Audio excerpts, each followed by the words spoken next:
So, today's video, we are reacting to the Mickey Mouse Predator. I've got the raw file. This is a really long video, so I'm not going to include the police investigation similar to how I did in one of the other old TCAP videos, because I just don't have time. I'm hoping this isn't bleeding.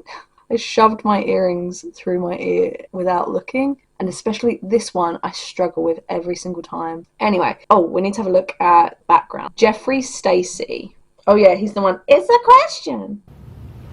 It's a question. Born 1979. He's married. Oh, date of death. I didn't know he was dead. Am I sad about that?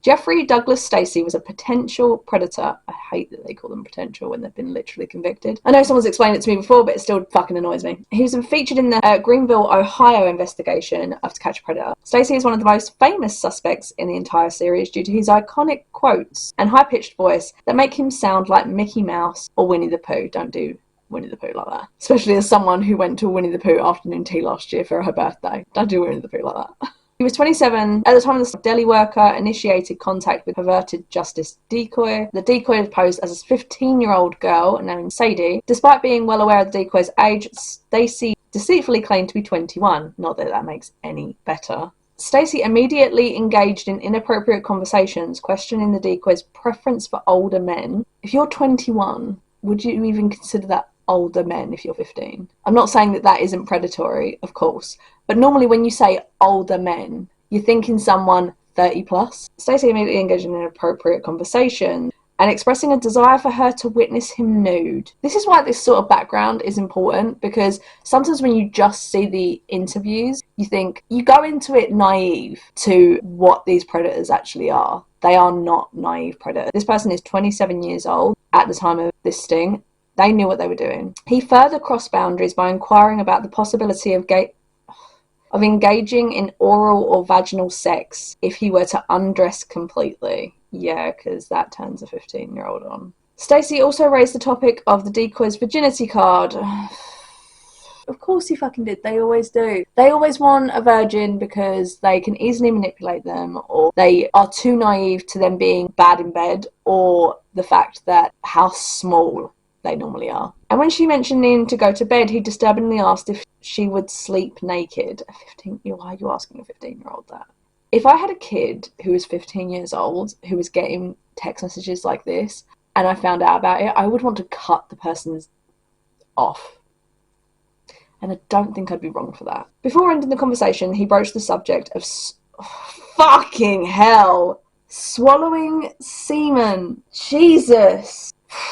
Later that day, Stacey resumed communication with the decoy and explicitly asked if she would be willing to perform oral sex on him. I'm struggling reading this. This is foul. In response to her disclosure of not having a car, he offered to pick her up from her home, suggesting engaging in oral sex inside his vehicle. He then proceeded to ask about the... Oh, God. I know this isn't an actual 15-year-old, but it still makes me so uncomfortable. He then proceeded to ask about the tightness of her... I'm not saying that. And if she liked to be eaten. I feel sick. After the decoy extended an invitation for Stacey to come over, he crossed even more boundaries by asking if she would answer the door while naked.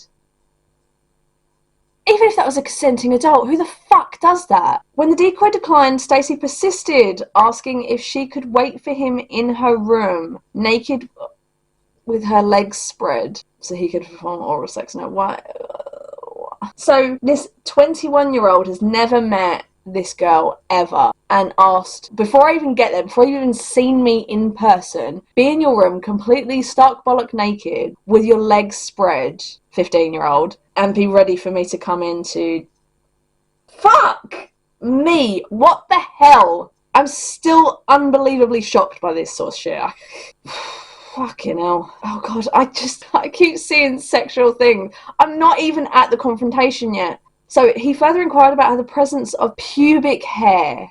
She's 15. And expressed his desire to ejaculate inside her. Of course he did, because they all fucking have a fetish. Stacey commanded the decoy to undress and remain naked while mentioning the possibility of meeting at a motel room. This sounds very 50 Shades of Grey before 50 Shades of Grey was a thing. In a further attempt to deceive, he sent explicit pictures with the heads cropped off, falsely representing them as his own.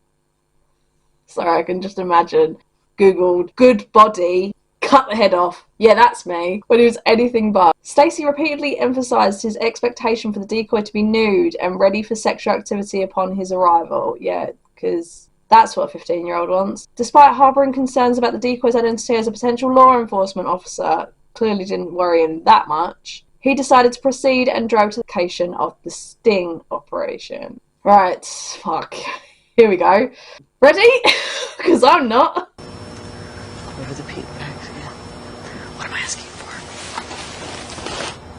Why is he whispering to himself?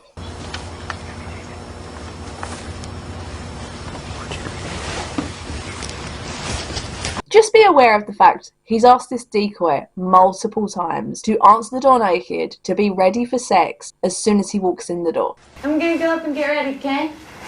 Okay. Wait at the bar for like 5 minutes and then follow me up, okay? Okay. That makes more sense. He sounds very unsure. But I mean, he's the one who wanted her so prepared, so why is he so nervous about the fact that, you know, he hasn't seen his 15-year-old decoy? Okay. Could you do me a favor and just have a seat right over there on the other side of the bar? How's it going? Did you find a place to park okay? Sorry, it's almost like a restaurant owner. Did you find a place to park okay? What's your plan for tonight? Nothing really? Nothing really. Nothing. Nothing. The guy who asked a 15-year-old expressly to be ready naked with her legs spread said nothing. Okay. Who'd you come here to meet? Some girl? Some girl whose name is what? I'm sure he doesn't even remember, considering he was just making the whole entire conversation about sex. You can't even remember her name. Literally! He can't even remember her fucking name! Amanda, I believe. Amanda? Sadie, maybe? They've actually had, I don't think it's for this one, but they have had given Chris the wrong transcript before and been like, is this you? And the guy's like, no. And it genuinely wasn't him. He was like, what's your username? And he says like something completely different. And he's like, oh. So what are you doing here today? That was Amanda. Yeah. And how old is this girl you came here to meet? I believe she's 18. 18. Really? 18? Mm-hmm. And what made you think she was 18? Because her profile sure as shit didn't say that, or when she told you how old she was, she sure as shit didn't say 18. Because I thought she said she was 18. You want to try again? Can you read? Mm-hmm. That's what I thought. But that's not what she told you, is it? I don't know. You can say that. Okay. But I have the transcript of the conversation. Okay. And right up top, she says she's 15. Okay. What are these answers? How old are you? 21. 21. I know he's actually 27, but I will say, either I look very good for 35, or, you know, I appreciate like that people say, oh, it's a different time, hairstyles are different, like things were different. This was like, I want to say 2009 or something. It wasn't that long ago. He's 27. I look younger than him now, I think. I like to think. Don't come for me in the comments. And why did you think it was appropriate or legal to come here to meet a 15-year-old girl home alone? I don't know. They don't consider it illegal. It is illegal, obviously. Grooming's illegal. Trying to have sex with someone who's underage is fucking illegal. But these sort of predators are like, oh no, well I wasn't going to do anything. You've got no proof I was going to do anything, even though you made all of the fucking conversations sexual. You don't know? No. You gotta have a better answer than that. I didn't think she was 15. But it literally said she was 15. But that's not what it says here in the transcript of the chat. That painting in the background is almost like a metaphor. I've read the whole thing, so you might as well just tell me. I don't know. I really don't know. I thought she was 18. What's that say right there? What number is that? 15. 15, okay. Oh, so you can read that. I don't remember. Isn't that a little convenient that all of a sudden you're sitting here talking to me and you don't remember? No, it happened probably last night.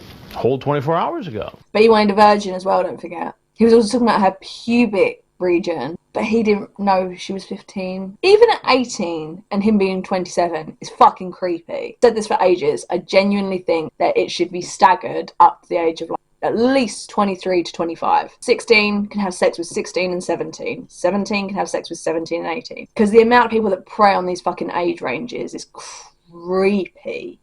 Where did you come from tonight? Lebanon. I'm sorry?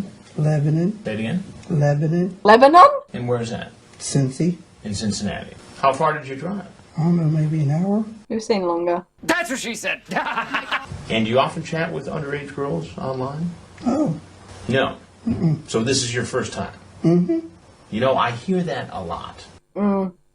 We hear that a lot. I would say, yeah, you probably do, but this is. This is what? This is the first time I've ever met anybody offline. Sure, Jeff. Now, it seems like you're having some memory trouble tonight. Yeah, he really is, Chris. So I'm going to remind you of some of the things you said in the conversation. You ask her if she's a virgin. I ask everybody all kinds of stuff. It's just talk. Do you sleep naked? What's wrong with asking questions? What's wrong with asking a 15-year-old that? Are you really about to ask that question? Well, some of the questions are pretty graphic. You going to be naked when I show up? Legs spread and I will blank you right away.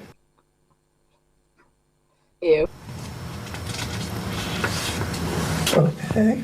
So I said that stuff. Then you say, oh, you're not a cop, are you? Why did you ask if she was a cop? Because I had people who were drug friends, and they say that if you ask that they have to tell you. So you have friends that know that if you talk to someone underage, or who says they're underage, you can ask if they're a cop and they legally have to tell you. So you're also out on your mates who are predators. You have people who are what? I used to have friends that were druggies, and that's what they said. Druggies. So the druggies told you that if you ask over the internet if they're police, they have to tell you. Yeah.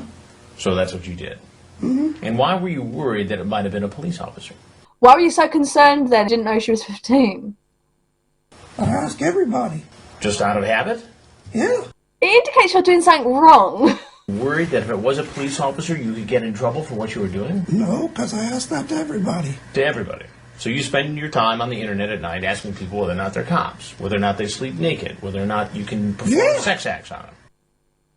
Bullshit. You do this all the time. It's talking. Talking. Yeah, but the difference tonight, Jeff, is that you went from talking to showing up at this house where you thought a teenage girl was home alone. An underage girl. I didn't know You didn't know what? that she was underage. Do you want to go through the exercise again?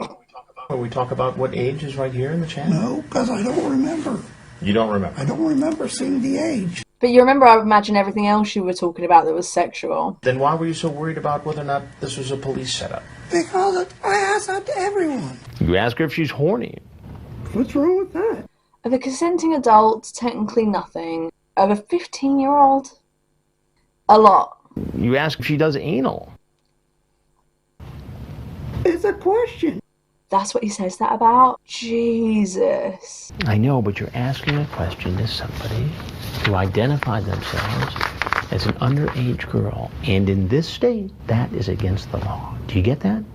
It's against the law to say it on there. It's against the law to solicit an underage girl for sex. Yes. That's not what If that's what it was, I'm sorry. You can't get out of this by just saying I'm sorry.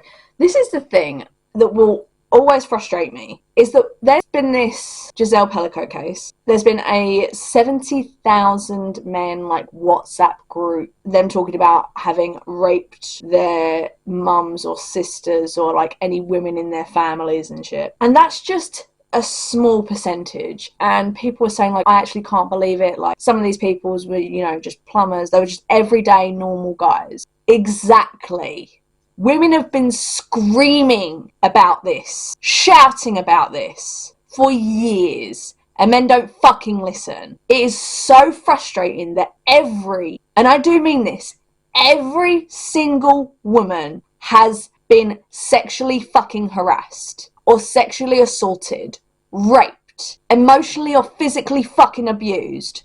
But we're the ones who are constantly told you shouldn't be afraid of every single fucking man you meet because you're assuming it's all men. You've done us nothing but tell us since we were fucking children that we should be aware of. Don't walk home at night when you're a kid. Don't wear certain things around family members. You're constantly telling women and children and teenagers that we have to be aware of not to wear fucking headphones at night, not to, walk home in dimly lit areas, not to go through a fucking park in like pitch black because we could get ourselves hurt, and we're putting ourselves apparently at risk, rather than these fuckers using these things as literal excuses to shame the women who are the victims of these fucking assholes. And yet you guys just don't listen. Women have been telling people for generations that there is no fucking way we can tell who the abusers are, who the rapists are. We can't fucking tell. We take a risk every time we let one of you into our fucking lives, and we still do it.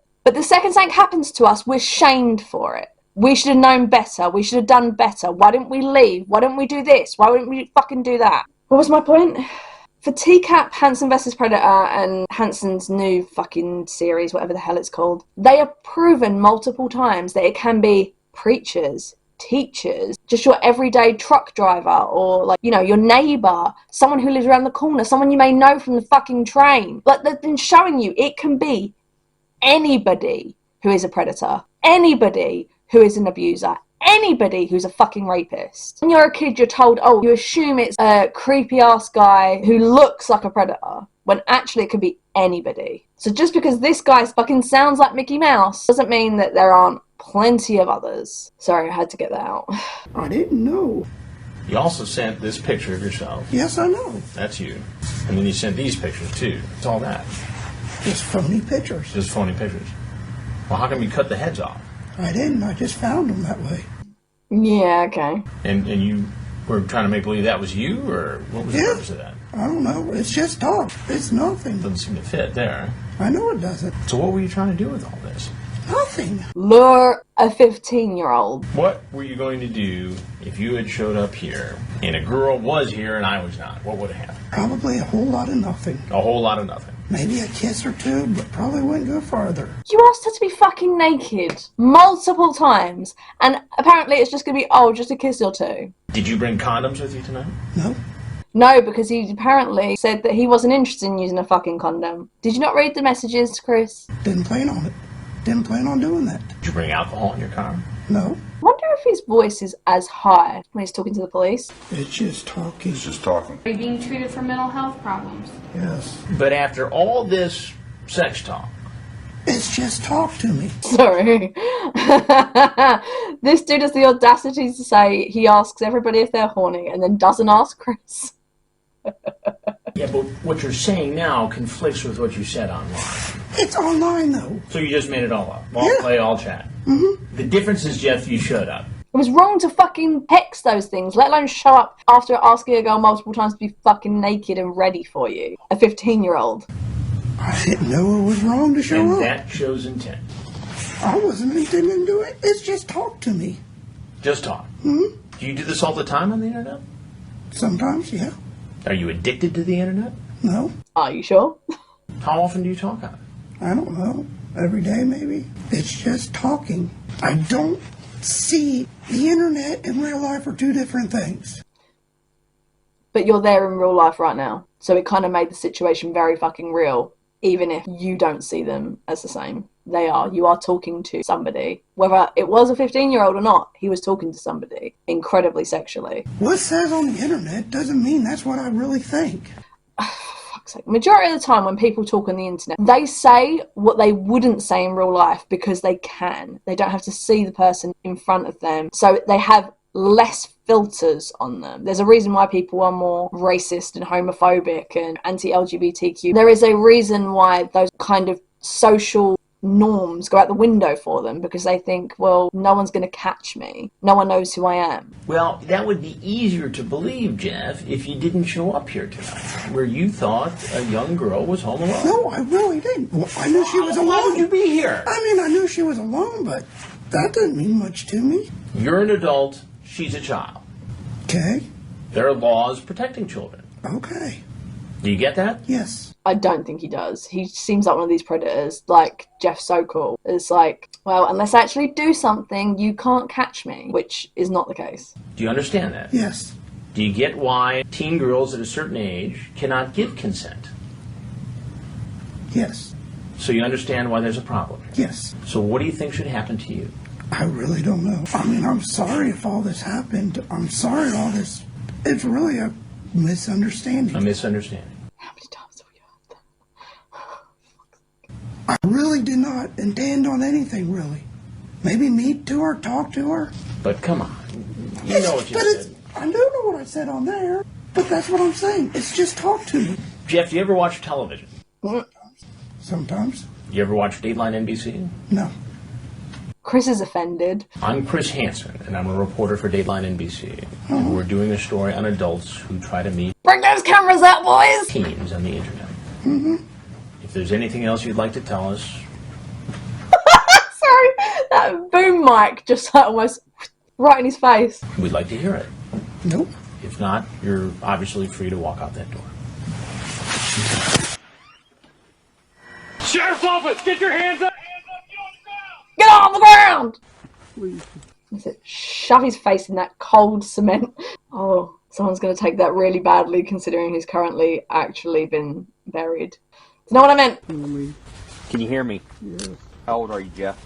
You're 29? 25. Oh, he's 27! Okay. You think?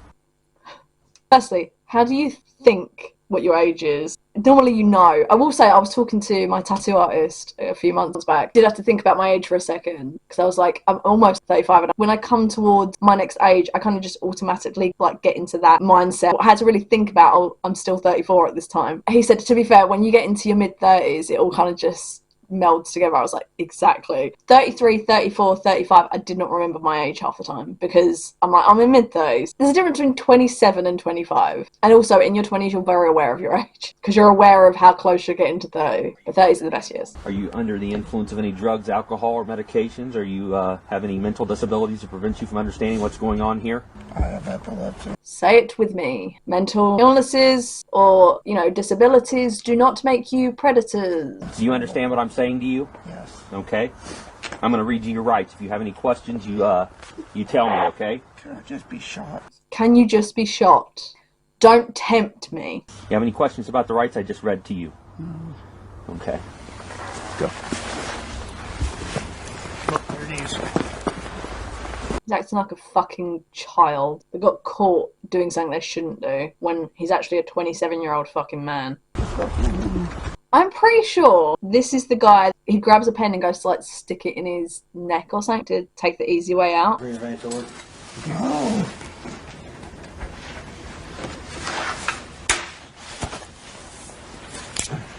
The most half-hearted attempt to try and kill himself with a pen.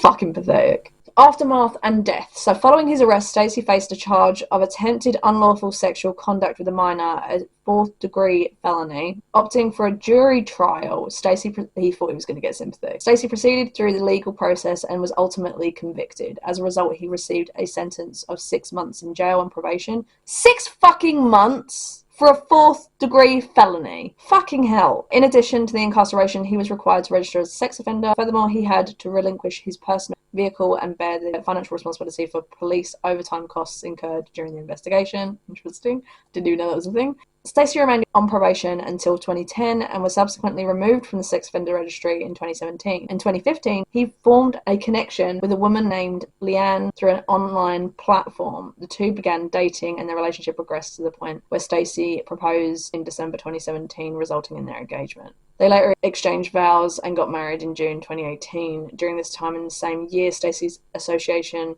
with a karate dojo came to the attention of To Catch a Predator fans. Yeah, that's fucking creepy. It is unclear whether Stacey's employment was affected due to the feedback from the photos, or if his presence was gradually phased out due to his past. However, it was evident that Stacey participated in activities at the dojo, including placing in a tournament. On February 22nd, 2021, a store employee at Walmart made a distressing discovery when they found 41-year-old Stacey unresponsive in his car in the store's parking lot. An officer promptly arrived at the scene and determined that Stacey's body was cold to the touch and had no detectable pulse. Based on the officer's observations, Stacey's skin exhibited signs of pale and green colour, indicating a condition known as hyperemic hypoxia. The store employee informed the officers that Stacey's car had been parked in the same spot for the past 2 days. Whoa. The store employee stated they had previously attempted to contact Stacey on February 21st, 2021, when they noticed him seemingly asleep in his car and breathing heavily. The following day, the store employee noticed that the car's door was unlocked. Upon discovering Stacey was still in the same position and unresponsive, they immediately contacted the police to report their findings. Later that day, the Walmart manager informed the officer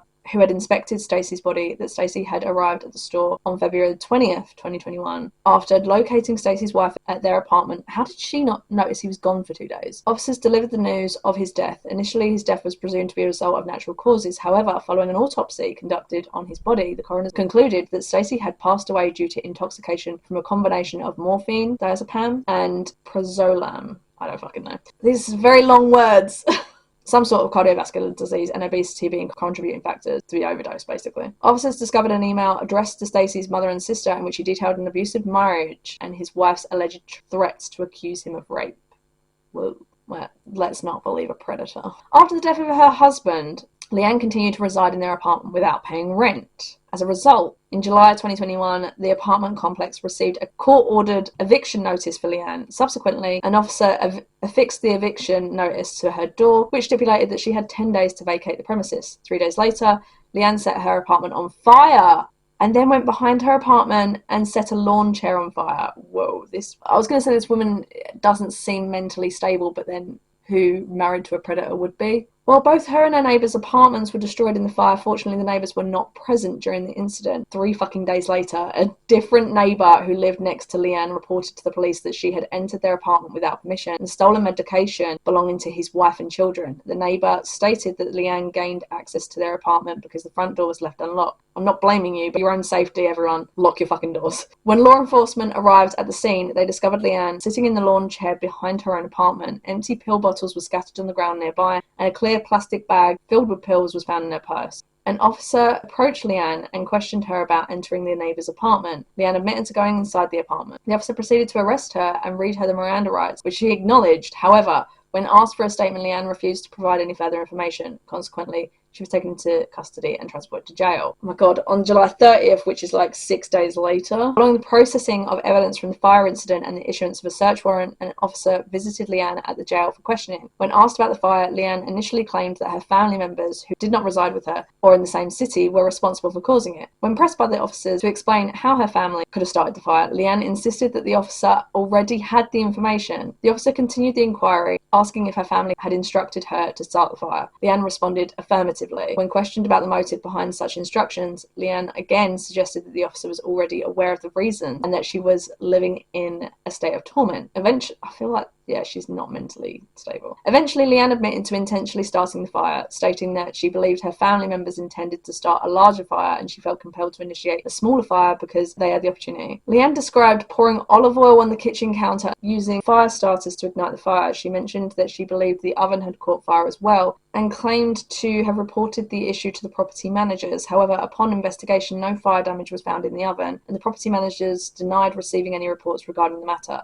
Leanne was charged with first-degree aggravated arson, second-degree aggravated arson, third-degree burglary, fourth-degree theft of drugs, and a fourth-degree misdemeanor charge of criminal trespass. She entered a plea of not guilty, even though she admitted it, and could have potentially faced a maximum prison sentence of up to 20 years, and yet her deceased husband got 6 months for trying to have sex with a 15-year-old. Fucking justice system just gives no justice to anyone these days. Leanne ultimately decided to plead no contest to the charges of second-degree aggravated arson and third-degree burglary, resulting in the dismissal of the other charges against her. Subsequently, on July 25th, 2022, so like a year later, she received her sentence of 3 years in a mental health hospital. Good, I'm glad. I think she needs that support and probably therapy. There was a lot more drama than I was expecting for that predator, but I hope you guys enjoyed the video. If you did, make sure to leave a like and subscribe if you feel like it. Because these ones have been so long ago, it's so interesting to see what's happened so long afterwards. If you want to see more from the original TCAP, make sure to give us a like. That means I know that you enjoy this series and these style of videos. I hope you guys enjoyed the video, and I hope to see you all in the next one. Bye!